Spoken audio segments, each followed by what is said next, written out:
On today's episode of Titus and Tate, we are talking about Patrick Mahomes at the Formula One race. What a time. I mean, star, American quarterback. Good to see him.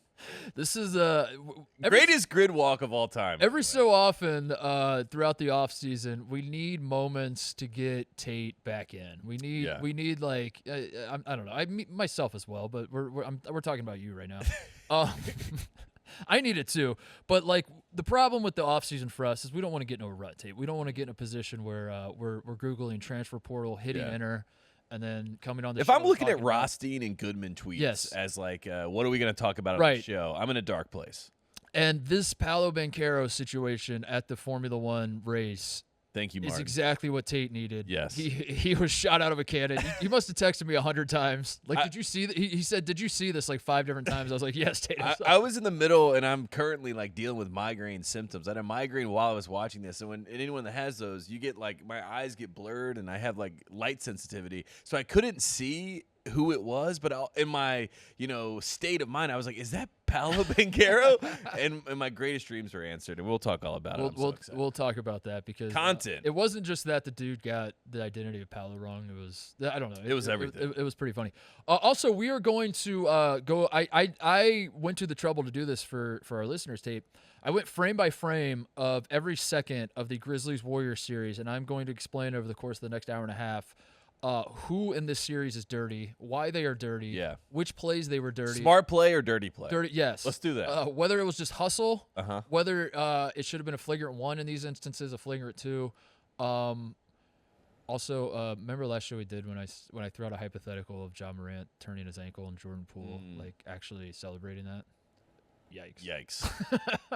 And then I said knock on wood, and then I didn't actually knock on wood. I think I knocked on wood. But I don't think I knocked 3 times. Is your table actually wood? Is that I think I knocked 4 times. Oh yeah, it might have been some sort of fake wood. Also, fat guys are back. That's exciting. Luka and James Harden.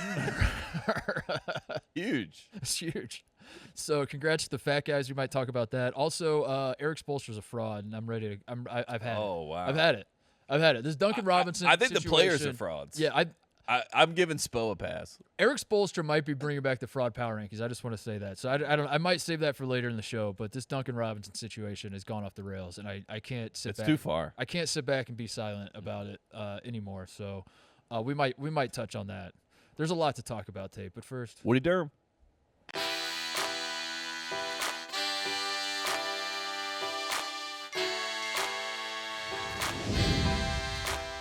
All right, let's start with this Formula One deal because, first of all, I was excited to watch this because, like a lot of people that have not watched the Netflix series, I've been getting Formula One shoved down my throat by like football writers and like people I follow on Twitter that I thought kind of had like a lane, had a shtick, had like a thing, and then all of a sudden they're more like, lanes talking about.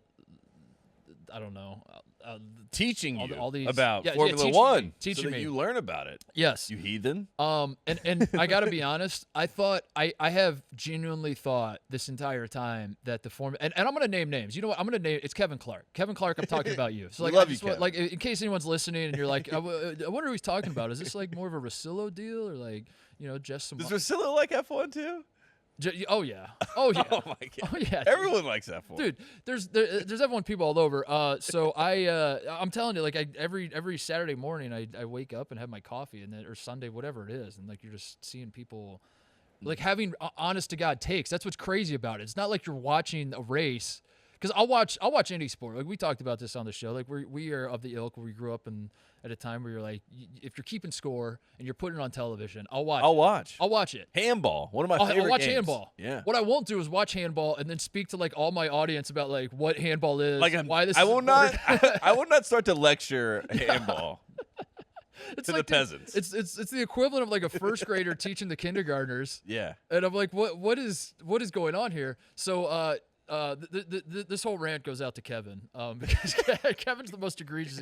Which I will say, it is a perfect brand for Kevin. Like it's a perfect marriage. Kevin. It definitely fits Kevin really well. But like I'm this whole time the reason it's not Kevin's fault. We're just he has become the face of what we're talking about, which is the F1 experts everywhere around us. But what I wanted to say is that this entire stretch of the last 3 months, 4 months, I don't know how long it's been, like, but it feels like the last 3 months, say for me, 4 months.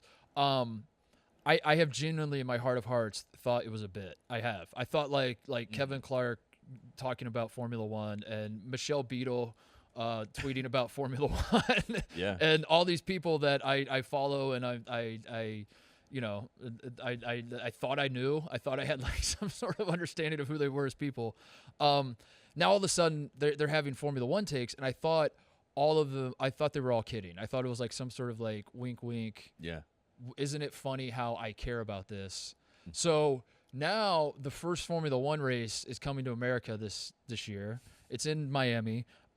This is like first race in Miami, not first race in America, right? But the first race on this season, right? Yeah. That's what I meant. Sorry. No, the first there have been races in America. Yeah. I went to one. The most famous Formula One race I was at in Indy in 2005. Oh, when wow. like 3/4 of the cars sent the wrong tires, and all the Firestone tires. They decided like right as it was about to go green, they were like, our tires can't handle this track, and they pulled all the cars off. And there was like 6 cars that ran the race, and all these Europeans that flew over and came to the race and spent thousands of dollars to come to Indy and watch Formula One on the most famous track in racing, and they were so excited. In the snap of a finger, it went from a race to like 6 cars just parading around the track, and they're all throwing their freaking Stella Artois. They're just the rosé and the Stella. And my dad and I, who we live 15 minutes down the road, my dad got free tickets because he was the AD at Speedway High School. They're right next to the track. He's like, Mark, you want to go to this? I was like, sure, we'll go. We show up, and we had no idea, like, kind of, we didn't really care who was going to win or anything. And this whole situation unfolds. And they're all losing their minds, and my dad and I are just cackling, high-fiving each other at all these Europeans that are going crazy. And so what you're saying is that you are actually the Formula One expert, if anyone. 2005 sounds a lot longer than 2020. I've got takes to go back to 2005. So anyway, that was a long-winded way of just saying, like, this is the reason I was tuning into this was because like I'm a diehard. I have been prepped by various people in sports media that I am friends with, that I follow, whatever. And I was finally like, you know what? I'll watch. Like, you can't be a hater from the sidelines. You got to get it. You got to get your hands in there. You got to try it for yourself, and then you can be a hater if you don't like it.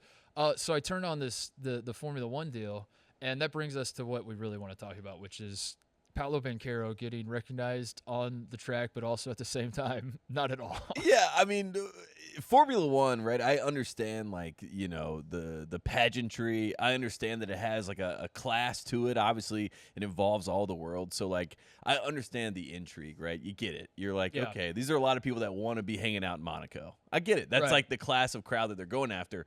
But for you and I, you're IndyCar. Yes.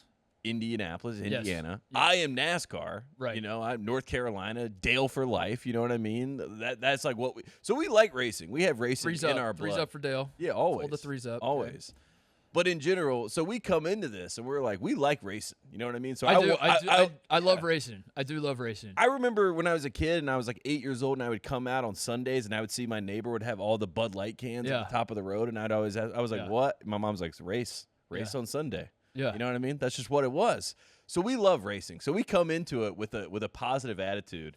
And I could not have been met with better content. You know what I mean? Not the race part of it. The race was garbage. The race was garbage. Terrible race. What Martin Brindle did as an interviewer, we are Jays, as journalists, we watch that, we marvel at it, we respect it. And the Paolo Banchero incident, honestly, was probably the third most interesting thing. I mean, it's number one in our hearts, but, like, I mean, he had the Williams sisters. You saw that? I mean, he was like, they're standoffish. They never talked to anyone. He won my respect when he was like. His commentary was unbelievable. I could not believe he was saying half the things he was saying. Shout out to Sky Sports for letting him do it. He won my respect when he was trying to talk to David Beckham, and then Beckham, like, turns away, and then he ran away from him. And then he goes, it looks like Beckham's got some official team business, but no mind. We'll figure it out. And I was like, what? He's getting in there, and he just is like bobbing and weaving through like ropes and past security guards. This is a man who calls himself DJ Khaled. That was one of the best. And then DJ Khaled brought in. He was like, we're looking for celebrities. We're looking for celebrities. He had D Wade and Gabrielle Union literally walking right next to him, and he's like, where are the celebrities? Get these people out of my face. And then, so my question is, do you think he thought this, or is this a producer in his ear telling him that might be Patrick Mahomes? Yes. That is where it starts. So he's walking down the grid walk. If you didn't see this, he's trying to find celebrities. Director, producer, whoever's in his ear is saying, Martin, this person's there, grab them. This person's there, grab them. So I think the person in his ear originally said, there's Patrick Mahomes. Yeah. Grab Patrick Mahomes. That's what I thought, too. So that's how it started. If he knew who Patrick Mahomes, like Patrick Mahomes is more famous than Paolo Banchero. I understand that. But also, not to a former Formula One driver. You know what I mean? He doesn't know who Patrick Mahomes that's or Paolo Banchero. Banchero. So for him to be like kind of confident that might be Patrick Mahomes, that was already. But then to be wrong, like that didn't add up to me. Like that to me was like very obviously someone was in his ear and like that might be one of these British dudes that's producing it. It was like, is that? Is that Patrick Mahomes? Oh, he tosses the footy, the hand egg. Oh yeah. So that's how it starts. It starts with him saying Patrick, and then Paolo Banchero keeps walking because no one answers to not their name. Right. But kudos to him. He does turn around because he's like, obviously someone is behind me yelling a name. So and kudos to this Martin guy because he just experienced. I don't know who this guy is, and I'm not gonna pretend to know. I'm gonna give him a taste of his own medicine. Martin Tyler, is that him? He calls the soccer games. I remember him. He's like the voice of FIFA, right? There you go. Martin Tyler here. Rudy! Sean Wright Phillips, a real bundle of energy. So Martin Tyler 2.0, whoever this guy is. Yeah. He had just experienced this with David Beckham, where David Beckham kind of gives him the cold shoulder, whatever. So in his mind, he's like, Patrick, Paolo Banchero doesn't turn. He's like, whatever. Just another day at the office. Another day at the office. Yeah. Like this is going to continue. And this is his thing that he does. According to all the experts on Twitter, this is what he does. He goes down the grid. He talks to people. He tries to interact with the racers. And he was a former driver himself, so he was. Yeah. Really? His bio. Dude, I followed him on every platform after this incident because I was like, this guy is a legend. His bio and everything says, "I can," and I promise, I can because I did. Dude. We got to keep that line. You should use that, by the way. I can when someone comes at you and they're like, why are you talking about college basketball? Say, I can because I did. Yeah. How can you, dude? You pick Kentucky to win it all. How can you get paid to do this? And I can because I did. Yeah. So that is the kind of energy that you have going into this grid walk. If you would have told me this man was England's version of who's the Real Housewives guy, Andy Cohen? Yes. Is that his name? Yeah. If you would have told me that's who this guy is, I would have. By the way, Andy Cohen would have been great at the grid walk. He would have been great. Maybe they figured that out for now. So Paolo, he goes up to Paolo. Paolo turns around. They do a very quick interview. I can see out of my right eye right now because I'm so excited. So I'm about to. I have a little play-by-play. The first thing he says is, "Patrick, how are you?" That's the first thing he says, and Paolo says it's amazing to be alive. And he's looking around. He's like, "I can't believe I'm here." And then he gets asked about the drivers, the incredible drivers, and Paolo says, "You can see they're locked in." And then there's an awkward silence because Martin's like, "Okay, what else?" And he was like, "Reminds me of myself." Another awkward silence. This one's a long awkward silence because he's like, he's like, "What do you mean remind you of yourself?" And then he goes, "The real focus." So he says, reminds me of myself, and then the next thing that Martin does is go, "And pray tell, who are you?" Which is unbelievable, because the fact that he said these world-class drivers reminds me of myself is one thing, but then to have the guy that asked you the question to say, "Okay, good point, but who are you?" Actually, so good. And he finally taught us. We've been waiting all year to figure out how to pronounce Paolo Banchero. So the fact that we finally had the full culmination moment of him saying his own name, Paolo Banchero. Which one of the great ironies of all this is that if Jim would have done his job and actually made the Paolo do it again. Paolo Banchero. If he would have actually released the song, Jim, if he would have cut this up, that would have gone up the charts in all those discoteca European places. And Martin Brundalulu, what's his name? Brindle? I think it's Brindle or Brundle. Brundaloo? I think Brindle might be like what dog, like the dogs that are like, it's like they're Brindle pups, you know what I mean? I think I'm getting Brundle and Brindle confused, but Martin Brindle. Martin Tyler, he would have known who Paolo Banchero was if your song would have been released, but yes. that's the But I put myself in his shoes that he thinks it's Patrick Mahomes. He realizes it's not Patrick Mahomes, but the stranger standing in front of him just said, "These Formula One drivers Remind me of myself." And he doesn't know who he is. And he's like, "Who are you?" That's why he had to ask. A lot of people I saw were like, why would he even ask? You know what I mean? Why wouldn't you just play it off? He had to ask because that answer was so alarming. You know what I mean? You're like, for someone to have such hubris, you must be someone. Somebody. Yeah. And he is someone. I mean, he's Paolo Banchero. So There cannot be a more deflating no, it was great. question than "Who are you?" When you're at an event as a celebrity, as a VIP, and you're on television. Your one job is to be you, to be somebody. And someone literally shoves a microphone in your face and the camera and says, "Who are you?"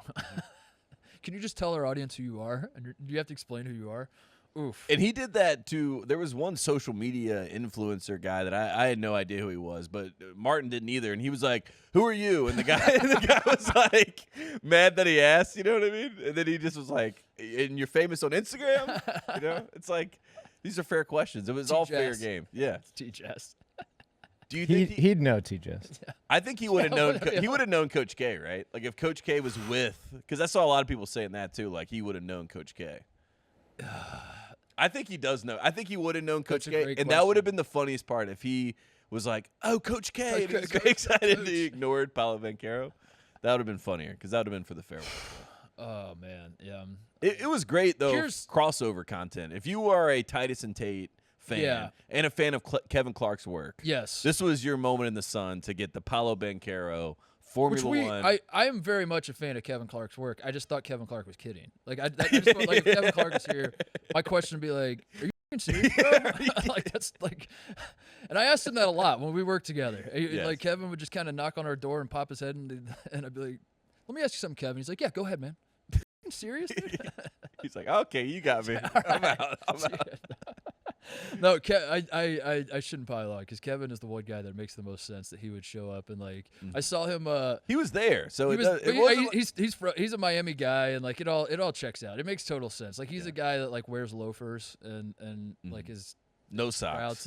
Like he's it all checks out that Kevin would be into Formula One. But to the larger point, I think my big takeaway from this Martin Brundle, one or the other, Paolo Banchero situation.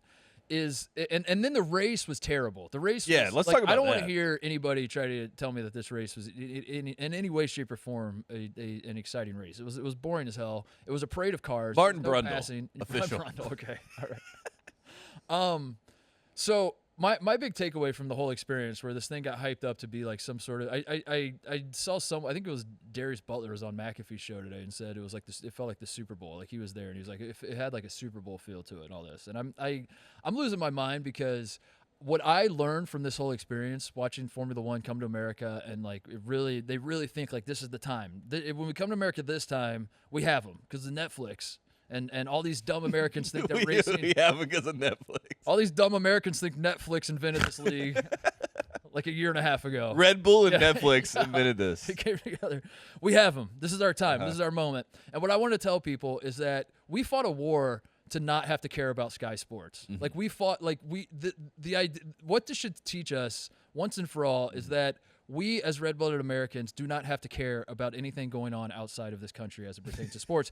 And if you are someone who does care, I'm not trying to gatekeep. I'm not trying to like talk you into like not caring about this. I'm just saying like don't feel an obligation. Don't feel there are far too many people in this country, Tate, like especially around our age, that wake up at 6:30 a.m. because damn it, they love Liverpool. And damn it, they just have Tottenham Hotspur in their blood, and they got to watch. And what I just want to say to those people is, like, you are under no obligation. We fought a war. Blood was shed. We overthrew a monarchy for you to not have to care about Norwich City turning the ball over in the midfield too often and, like, actually pretending like your blood pressure is getting up about this and all this sort of thing. That is my takeaway. That is my message to the American people, is that they don't care about us. They don't know Paolo Banchero. We don't have to care about them. So watch it with like a fleeting interest. Like it's a curiosity. It's on your television. Watch it. Enjoy it. Have fun. Maybe pump the brakes. Like you don't have to actually have takes on this stuff. You don't actually have to like get your blood pressure up because like McLaren, this is not their year, and Mercedes, it might be Mercedes' year, but I don't know because like you don't have to care. Just watch it. Move on. Yeah, it's okay to do that. it's okay to do that. That's all I want to say. Just let it wash over you. And in the words of Martin Brundle, whatever. You know what I mean? Like the way that he felt after he talked to Patrick Banchero, he was just like, whatever. I'll never see that guy again. Well, that's how we should be. That's towards our Formula One. attitude. That's our attitude. That's our attitude. That's our attitude. Whatever. A whole lot of whatever. Doesn't matter. Speaking of, that's my attitude towards the Euro League, by the way. Yeah, I mean, I feel that. Speaking of, I mean, in general, like, I mean, I would want to drive with Ferrari, right? Doesn't everyone just want to ride with Ferrari or drive with Ferrari? Isn't that the thing? Isn't that obvious? Like, I saw even some of this stuff coming out. These rumors are like Lewis Hamilton. He may want to go to Ferrari. I was like, of course. Who wouldn't? Who wouldn't? Yeah. So like, I don't even understand that either, because it's like everyone else. I feel like you're just like, there's an obvious best here. The idea of like cheering for teams is preposterous too in racing. It's if you ain't first, you're last, and I don't understand how like they're. When did this start? I know there are teams in NASCAR. There's teams in every form of racing, but like, not really. Well, that's what I also figured out the difference, because I was thinking to myself, like, we like racing, but I was like, why is Formula One so much cooler than NASCAR? Yeah, and it's simple. It's all about optics. Yeah. You got a freaking Camry. Riding up against a freaking, Mustang. Yes. Meanwhile, in Formula One, it's a Ferrari going up against all these high-class cars. Yes. So that's all it is. You know what I mean? It's a lot of gatekeeping there to hold down NASCAR. But, I'm off my soapbox.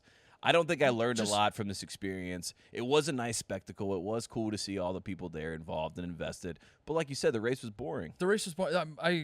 But you can watch it. Like if you're into it, watch it. Whatever. Just don't yell about it at us. I'm just saying you don't have to. If you're someone who's like feels like you're missing out. If you're someone who's this is a safe haven. Come to Titus and Tate. We will hold you in our arms. We can all be safe together. Yeah. If you are someone who like suddenly looked up in 2021 and was like, did all my friends become Formula One fans? How did this happen? Mm-hmm. I don't want to do that. It's okay. You don't have to. You don't have to. Come hang out with us. We'll gladly. And we are race fans. By the way, is soccer/football, for all the people that have been watching for 10 years, are they worried about Formula One? You know what I mean? Because like it was always that was the sport that was going to come up and get the intrigue and the interest. Who's going to tap into the American? And I think Formula One is like trying to skip ahead of soccer, aka football. So. I don't think any of them are. I think that's the point. I think exactly. And then the NFL's like, give me give me your money. I think like it might boil down to the Formula One stuff that pisses me off, and like I don't really. I like all racing, whatever, but like there is the smugness of the Formula One people that like this is the first time racing has come to America, and I'm here to tell you, in 3 weeks in Indianapolis. Mm-hmm. It's the biggest sporting event in the world every single year. That's not my opinion. It's literally fact. It'll be the biggest, most attended sporting event in the entire planet.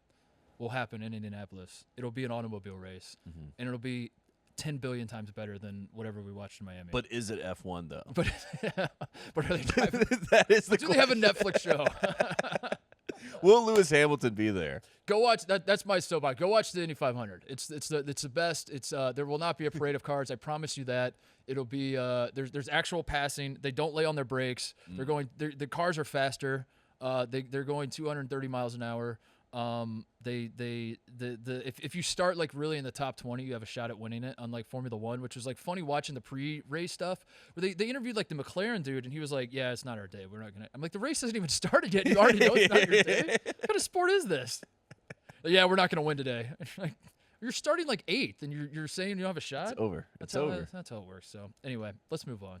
That was good, though. That was a nice dive in. I feel like I learned a lot this weekend. Yeah, I don't know. I got fired up, but thank God for Patrick or Paolo Banchero and one more time, Martin Brundle. Brundle. Martin Brundle. Okay. Martin Brundle. Oh, we should have him on the show. By the way, he might be my favorite non-American out there because of that whole thing, and it would be even better. I want to get him to interview like. I want Armando Bacot. Yeah, go to Final Four. Get him at Final Four Media Days. He's like Guillermo at the NBA Finals for Kimmel. We just sit him around. He asks all the questions. He's asking everybody. Bruce Pearl. I'd watch. Oh man. Should we talk about the playoffs a little bit? Yeah, why not?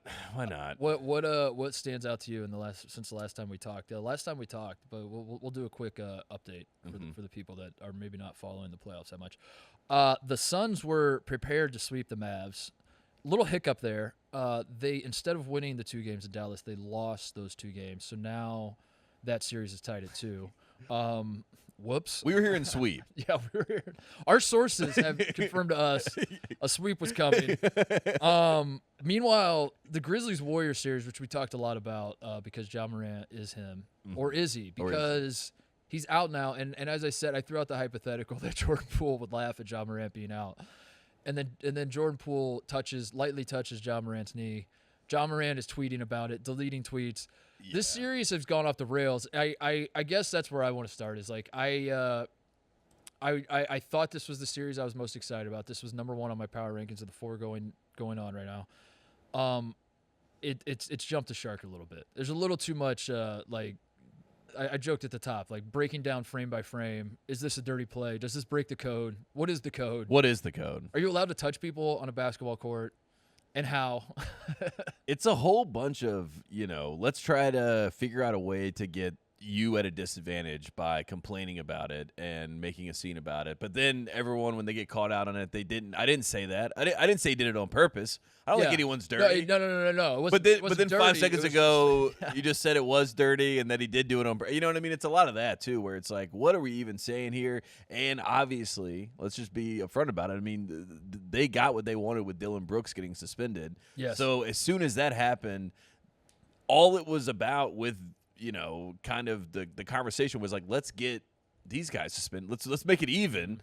Mm-hmm. And this happened, so let's get I think the only fair play is to suspend both teams. Yes, I think it's over. Just end it. I think make their G League teams play each other or something. I think that's the only way we can. But you're right. It's just like if none of the preamble exists and Jordan Poole lightly touches Ja Morant's knee, which I think he hurt well before that play, like, because there was I think most people I've arrived there, but when it first happened, I think people were pointing to Jordan Poole touching his knee as like, is that where Ja hurt his knee? And then I think there was another play earlier in the game, but then now the discussion is like, did Jordan Poole know that his knee was bad and he hit it to on purpose agitate it?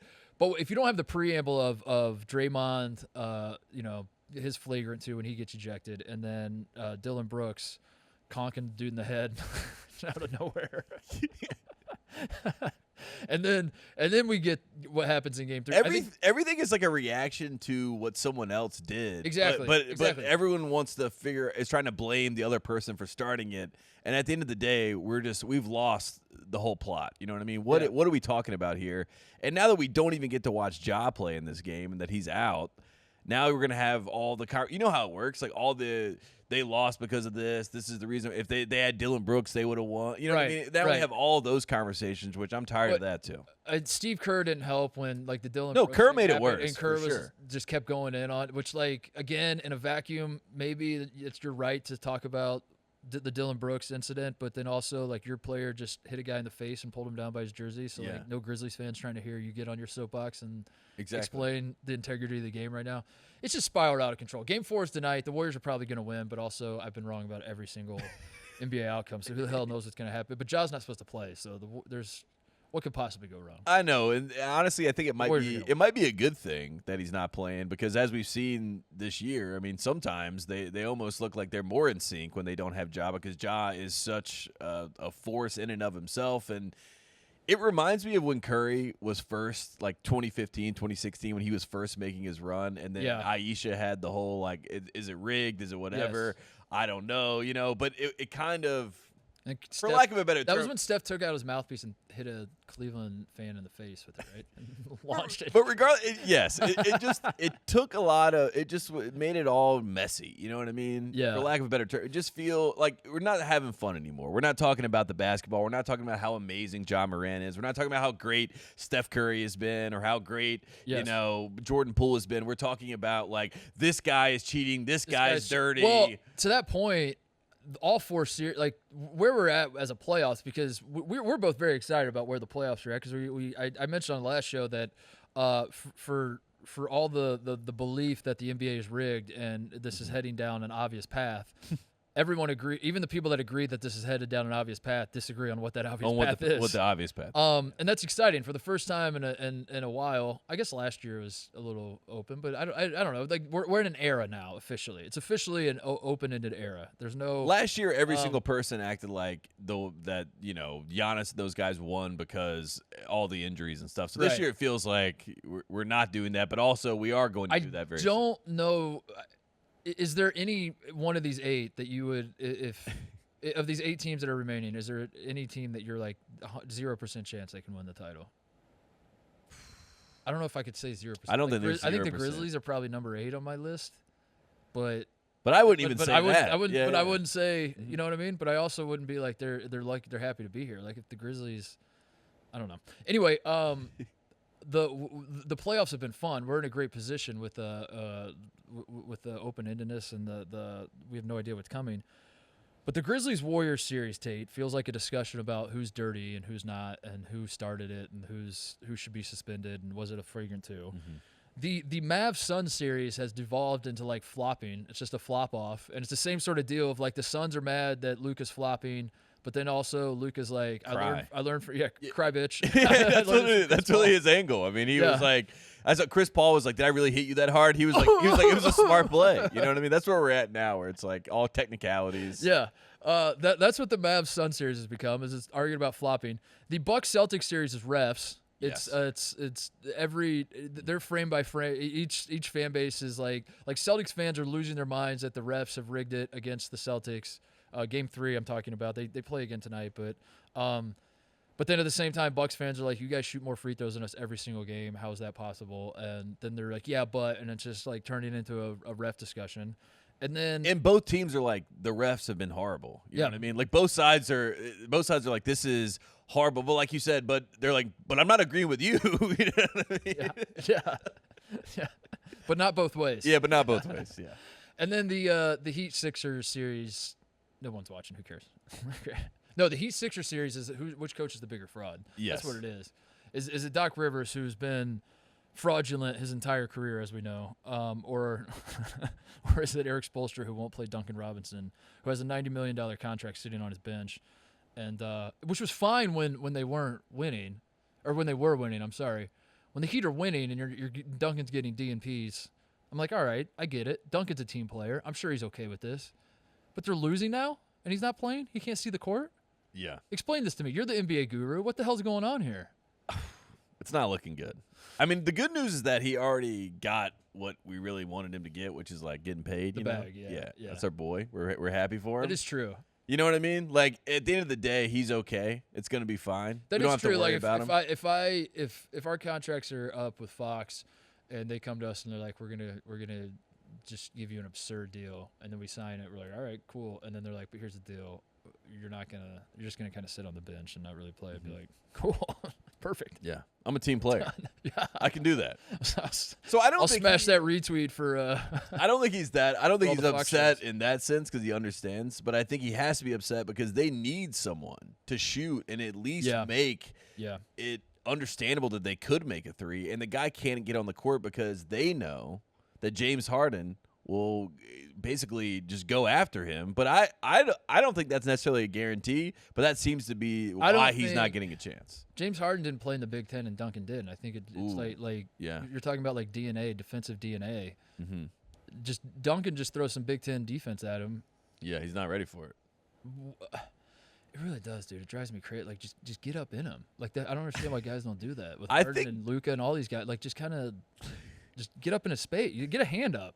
Like these guys these guys are shooting, and it's Duncan gets a shot in this game. Why not close out? I think he gets a shot in this game. I think they have to let him try. In this game, they try to get him at least 5-10 minutes, maybe get a couple shots up, see if he can make a difference. But the part that sucks is that if he misses his first shot, he's out. It's over. Yeah. It's stupid. I had this thought about Ja, by the way. I forgot to say it when we were talking about Ja earlier. Did you see he was out in the clubs at I thought that was cap, as the kids would say. That was cap. That was cap. Okay. I don't think that he was. I I need to see. It's You think it was like old video? Yeah, exactly. Okay, because And I also think it was purposefully put out there as like a, because when I watched Game 3, I'm like, oh, Ja's locked in. You know what I mean? But I think it was all this kind of is he all the way in? Oh, you think like I think he was playing mind games. Someone listened to our show and we called him the Hote. Uh-huh. He's the himmest of all time. Uh-huh. And it's like an attack on him now. This is a coordinated. They're trying to lock him smear down. campaign. Yeah. I was galaxy brain about it though, that I was thinking about Ja's injury and we're not really sure how he hurt it and how severe it is and all that. I was thinking, is this a play to divert? Because Ja looks up at the end of the game. They're getting run out of the gym in Game 3. His knee's slightly hurt. Do you think it's going through his brain that he's like, I'm going to get killed for being at the club last night before the game, and we're getting killed now?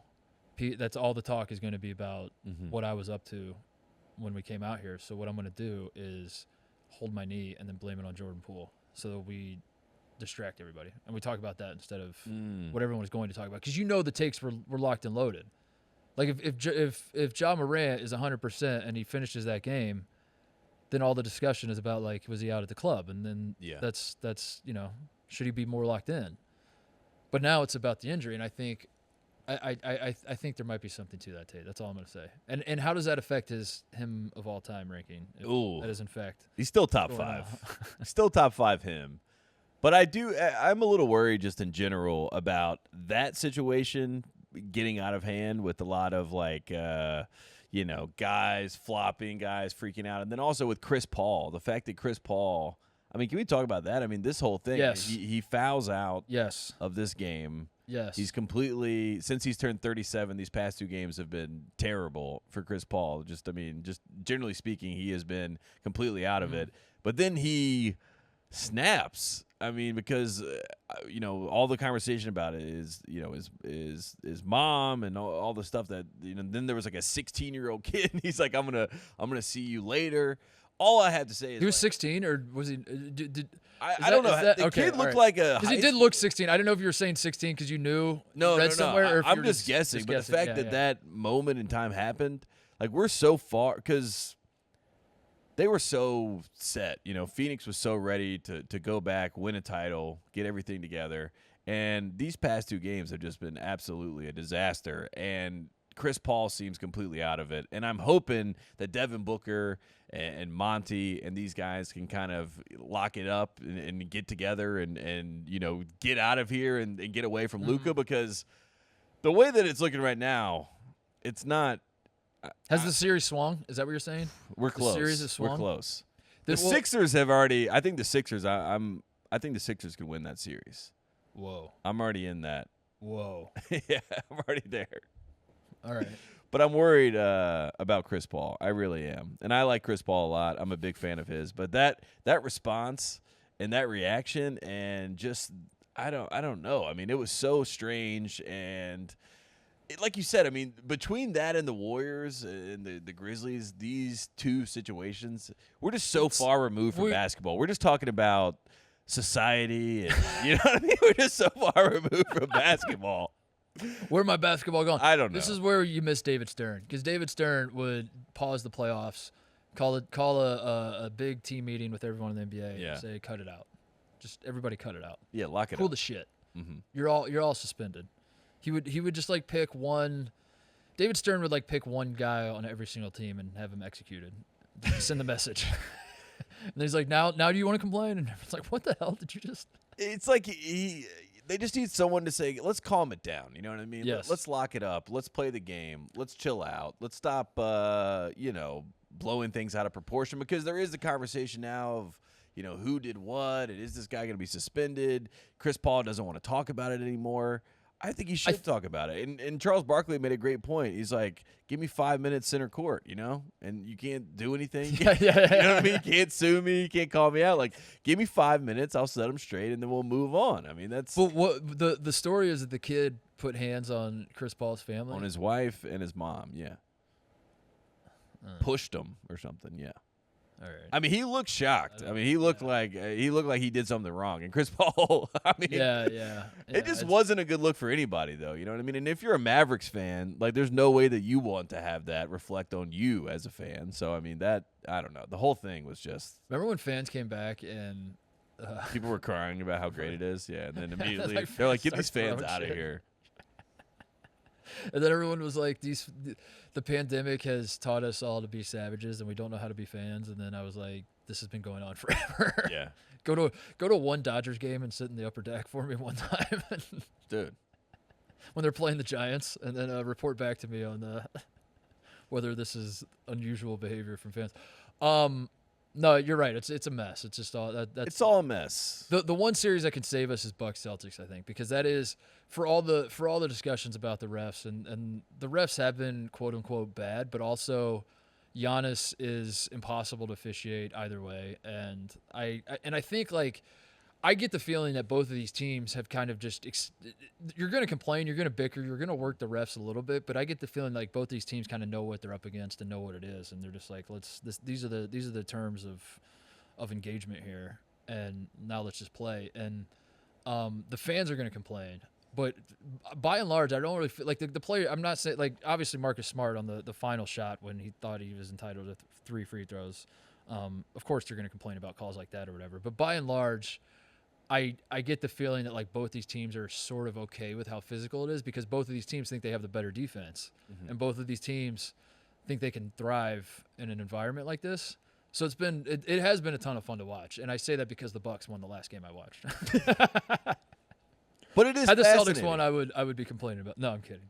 It's fascinating. I think this is what I want to watch. I want to watch those two series play out, and we have to point it, and we have to go back to the fact that Chris Middleton is not playing. You know what I mean? Yeah. That's what's so amazing to me about Giannis and this team right now. Between him and Brook Lopez, it's pretty remarkable that they're able to be up right now. And I think the Celtics are going to win Game 4. I really do. So I'm excited to see if they get to a Game 7 playing in Boston because Giannis Antetokounmpo could win a Game 7 in Boston, and it goes back. It's never happened, has it? Well, it goes back to the conversation we were talking about before, which is like if he does that to the Celtics, I think that Giannis really does take that next step where people say this guy he's one of and those by people ones. we mean the Boston media machine. Yeah, of course. I'm ready for it. I mean, Yeah. give the guy some credit. I've been piling on the Celtics too much, by the way, because I've gotten a little pushback from some of the people that listen to the show that like the Celtics, and they're like, "Why do you hate us so much?" I don't So hate him. I'll say some nice things about the Celtics. Jaylen Brown is a ton of fun. He's impossible to root against. Agreed. He's awesome. Yeah. Love that guy. It's absolutely hilarious that he played at Cal with Ivan Rabb and they won nothing, and they were terrible. And Konzo Martin should have never gotten a high major job after that. Seriously. Like the fact that both of those dudes were at Cal. And do you remember they made one tournament, right? And they lost in the first round. Weren't they like what year was that? What seed were they? They were a double-digit seed. I remember they like snuck into the tournament and did nothing. It was baffling. And Ivan Rabb was a highly thought of. That's what I'm saying. Both those guys going into that year, they were like, wow, watch We out. got a squad. Yeah, watch out. Here they come. They did nothing. Like when you think back on their Cal, do you remember one single moment that they had? There's not a single moment that stands out to me from their time at Cal, but there's that. I do love Jaylen Brown. I'll root for Jaylen Brown. I'll give you that. Grant Williams not flopping is one of the great stories in basketball right now, that this man who flopped his way around the court at Tennessee, and he's like letting Giannis back him down, and he's kind of chesting him and not just immediately flopping. He'll flop still here and there, but the fact that he's not flopping like he did at Tennessee is one of the great success stories I think I've ever seen. If you would have told me that Grant Williams would have Giannis back him down, when he was at Tennessee, like that's all that man would do is he just flop around. That's why he's so hated by SEC fans, because he was great, but then he was also like, a little, I don't know what the word would be, but Right there. yeah. I do think Giannis, by the way, will get his due as things go on in this series. You know what I mean? I think that they're finally going to give him a tip of the cap. What do you mean? Just in general, I think that Boston's going to finally say, "Hey, no matter what happens, I will give Giannis." Like the Boston fans, Yeah, the Boston team, fans, the people, the Boston fans. the Boston people. They all come together. Peyton Pritchard's another one I wanted to shout out, because Peyton Pritchard, is the lost legend of the 2020 NCAA tournament. So I like him. Me too. Do I get credit for that? Yeah. Everyone remembers like Dayton, Kansas, and like Cassius Winston and all these stories that didn't get NCAA tournaments. But Oregon's really good that year. Mm-hmm. Will Richardson and Duarte, and they won the Pac-12. And Peyton Pritchard was first-team All-American, and he didn't get an NCAA tournament. But when we talk about 2020, we never talk about Peyton Pritchard. So I'll root for that guy forever. Yeah. So there you go. Jason Tatum's okay too. I realize like I actually don't hate Tatum at all. I like dislike Tatum. It's just the reaction around Tatum. It's like the belief that Jason Tatum's a top 5 player in the NBA is bonkers. And you see it like Giannis is miles ahead of that guy. Mm-hmm. It's not even close. And we have to pretend like Jason Tate, because he wears Boston on his chest, we have to pretend like he's a top 5 guy. Get that out of my face. But you take that away, the guy's likable, and he's never done anything to have me root against him. Even, I'm not the anti-Duke guy on the show. I liked him at Duke. I actually like him. I like the way that he You played. do? I like the way that he played. Did you like him at Duke? I didn't really care when he was at Duke, but I like the fact that they together figured out how to play as a team. I mean, they were horrible at the start of the year. There was every single person talking in the NBA was like, all right, they have to figure out which guy they're going to trade. Yeah. They have to figure out what they're going to do. But instead, he decided to buy in and play defense, which has been great. Mm-hmm. But can we talk about, the real conversation is Joel Embiid right now, right? I mean, that he didn't win MVP. Oh, that's right. Yeah, it was official. Like we knew it was coming, but that's probably the biggest news in the whole NBA, What does it mean? What do we look like as we move forward? And what's crazy is that I think that you could argue that Giannis deserved to win it. You could argue that Joel Embiid deserved to win it. And you can obviously say that Jokic deserved to win it. But he goes back to back. And now, this is going to be comedy as we look forward, because all of these, the Sixers fans, they're going to be talking about this for 5 years. This is going to be something that we hear about for a long time. How much of it, you pay more attention than I do to the NBA. I love Jokic, man. I like Embiid too, but like Jokic is Greg Popovich was the first to say it, right? He's Larry Bird. He's modern Larry Bird. I love everything about him. I love that he's fat. I love that he doesn't care that he's fat. It's all perfect for what I need out of a basketball player. Jokic is the guy. I freaking love watching that guy play basketball. So I'm also a small market guy. So I am of the opinion that a lot of the hatred is just coming from Joel Embiid playing in Philadelphia and Jokic playing in Middle America. And that's – what do you think? Is that a good theory? I think you're right. Do you think if Jokic played for, the Knicks, people would be so upset about it? Yeah, I also just think that Jokic – I don't think he even really cared about winning this. You know what I mean? I think in his world, he was like, I don't want to win this because I don't – everyone that was in this conversation, like Giannis, I know for a fact did not want to win because he did not want to deal with everything else. Yeah. He's like, I don't care. Yeah. If I win, I really would like to not win. And I think Jokic was like, I really, really would not like to win because I don't want to have to deal with this. And I think Joel Embiid was saying to himself, this is my time. Like, look at the crap that I just put up with this Ben Simmons guy. And I made you a top 3 team. We were the number 1 seed last year when this guy was still a bozo and he was taking all the credit for us. Right. So in his mind, I understand why he expected. He was due. Yeah, he was due. Yeah. But at the end of the day, Jokic was better this year than he was last year, and he has every right to win this year. And I have no problem with him winning because he is that incredible. You know but what I mean? Jokic has now a 0% chance of winning next year, right? Like, there's no way he's gonna. The last guy to win 3 is Bird to do it. He won 3 in a row. Yeah. Whoa. So there you go. So I think he could do it, but I really think that if Joel Embiid will win it next year, yeah, I think so. He's back-to-back years where he finishes in second. He's MVP. Is he him VP? Is he the him VP? Who is the him VP? If Ja is, I don't know. I think it's just Giannis. We should give out a him VP. You and I should do that on the show. The him VP of the NBA. I can't believe there were 100 people that voted on that. You know what I mean? And it was, it was just so. I think dramatic. we should. I think listen. The NBA is trying to be more like college. We've talked about this. With that, I think one good move for the NBA can make is have way too many Player of the Year awards, like college does, where there's no one. Even when you ask people, some people say Naismith, some people say Wooden. Those seem to be the 2 most prestigious, I guess. But there's like 30 National Player of the Year awards. The NBA should open up open up the award system and let the players vote on an award. Let the fans vote on the him VP. We need more of that. We need. I think that solves a lot of the problems if we have a. Because then when a guy is like the unanimous, then it means something, you know. Mm-hmm. When the fans and the media and the players all agree that this guy was the best. Yeah. We got to figure out who the 100 people are that are able to get away. Who with the this. fans vote MVP this year? Embiid would be the players' pick, obviously. Who are the fans voted? Luka.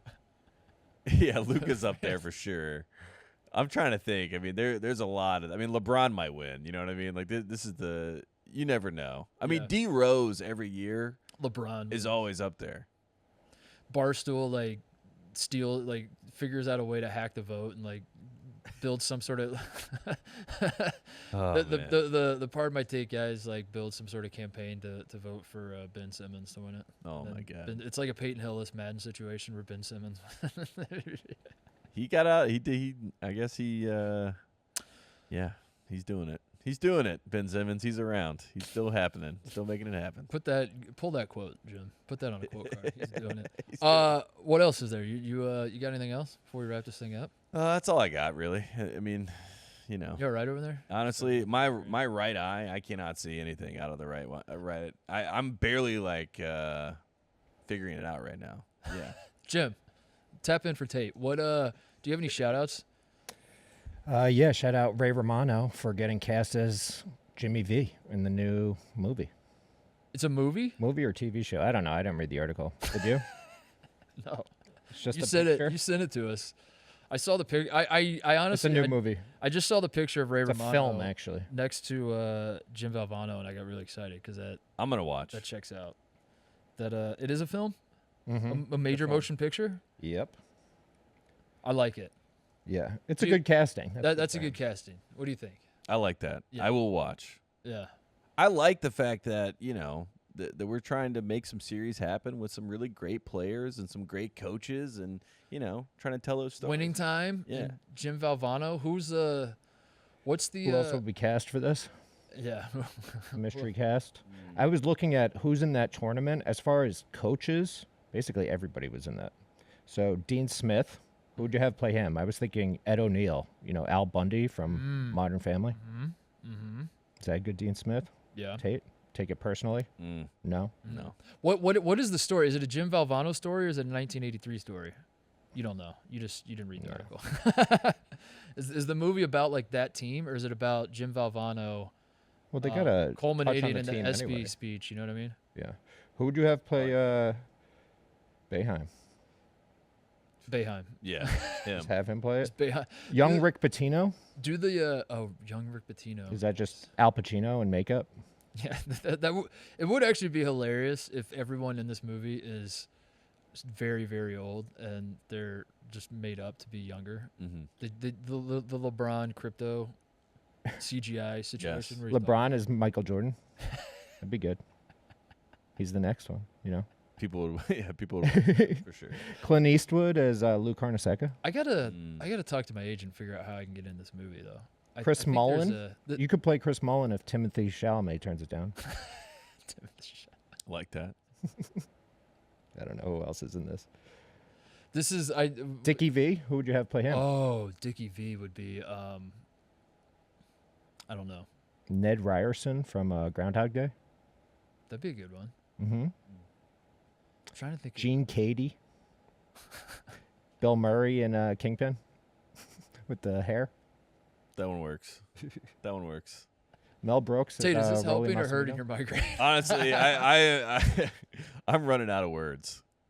I'm losing stream right now. All I can tell you right now is that Giannis Antetokounmpo. He's the only one I can believe. He's the only one I can believe. What? What'd you say? I was gonna say, who does he play? Sam Perkins. Mm-hmm. There you go. I can't see. Oh my God! Well, I'll bring us home with some other shout outs. Shout out to whichever horse won the Kentucky Derby. I was really excited to watch this. I talked about it on the last show. Jim, did you watch the Kentucky Derby? Kind of. I watched like 2.5 hours of. I wake up. I turn on the TV. I go to the YouTube TV thing. I scroll down to the Kentucky Derby. It says Kentucky Derby, 6.5 hours remaining or something like that on the thing. And I was like, my God, I completely forgot there's like 400 races leading up to the real race. I watched like 2 or 3 of them. I keep flipping back between that and like NHL playoffs. Was there NBA playoffs that day? I think there were. Yeah, there were some. Whatever. I'm like trying to watch it all. The real race is coming up. I keep getting told the real race is coming up. I decide I'm gonna go hop in the shower because at some point I went on a little run and I was sweaty. So I was like, you know what? I'm gonna hop in the shower. I'm gonna come out, watch Kentucky Derby. I'll go grab dinner. Perfect plan. Bada bing, bada boom. Come out of the shower. Everyone's hugging each other. Giving kisses on the cheek. Can't believe we won the Kentucky Derby. And I was like, I'll be goddamned. I was so excited. This was the year I was getting back into horse racing, and it's gone. Who'd you bet on? I didn't bet on anybody. Okay. I didn't watch a second of. I don't know a single horse that was in it. I don't know who won it. Mm-hmm. That was it. Rich Strike won it. Rich Strike won it. 80-1 odds. Okay, cool. Tate is dying over here. I know. Yeah, I know. I apologize. Let's just get out of here. I love you guys. Slowly falling apart. Thank you, Paolo Banchero. At least I had that. That made my weekend. He should have said when he said, "Who are you?" He should have said, "I'm him." I would have liked that. That would have been the final thing, I think. Finally builds. I wanted to shout out Bill Self doing a crypto voiceover. Like I that. wanted to shout out Antoine Davis is going back to Detroit, and Jeff Goodman reported that he has signed a name, image, likeness deal with a Chinese company called Glowballs. Did you see this? Did you hear about this? Glowballs? What the hell is Glowballs? I have no don't know. idea. I want in. How do I invest in Glowballs? I wanted to shout out commissioners, Greg Sankey and the new Pac-12 guy who are meeting with Congress to talk about name, image, likeness spiraling out of control and how can we get a handle on all this, because I love when the federal government gets involved in college sports, so that's exciting. We have that to look forward to. And we got a great off season. We got a lot of things. Great that we gotta hit on. off season coming. And I think that's it. Anything else, Jim, before we go? No. That's it. You have nothing else? Shout out Tate for sitting through this. Yeah. Let's just keep that- talking. that That's what I'm guy- trying to do here. I'm trying to keep it going Oh, because okay. Tate's like dying. And I think it's funny to watch. Did you guys see that guy tackled Dave Chappelle at the Hollywood Bowl? Was that you? No. The guy, he had his arm messed up, dude. That was awesome. I don't know if it was actually messed up or if he was handcuffed behind his back. Oh. I saw everyone bugging about it. It looked but I like saw him. different It looked like pictures. he got work. It looked Looks messed like- up, but yeah. you know what worked him was Jamie Foxx and Busta Rhymes, they said, which is awesome. Yeah. Cast them in the movie, get Busta Rhymes back on film. Jamie Foxx is one of the most overlooked, talented person. I mean, he's always doing something. You know what I mean? Yeah. Jamie Foxx. Yeah. He's always there. Yeah. He's the man. Yeah. Jim loves instances of you love combat sports. You love like the UFC footage. was this weekend. Canelo Yeah. got his ass beat too. You love like the footage of the streakers running onto the field and then Oh, yeah. the security guard lights them up. Mm-hmm. Jim loves that shit. Yeah, of course. Who doesn't? I love how happy it makes him. Yeah. It's like, you see this one? You got to check this video out. This guy running on the floor. Watch this. Watch. Boom! Got him. Like, how'd you not see that? You're like, okay. My final shout out. I'm 20 years late to the party. I watched Band of Brothers. I finally finished it. I started it like last week, and I finally finished it. So I don't know. I don't know what the shout out even is. I was in tears. What a show. You've seen it. Mhm. I assume, yeah. Oh I my haven't God. seen it. No spoilers. Don't tell me who won. We won the war. Oh, Spoiler come alert. on. We won the No. war.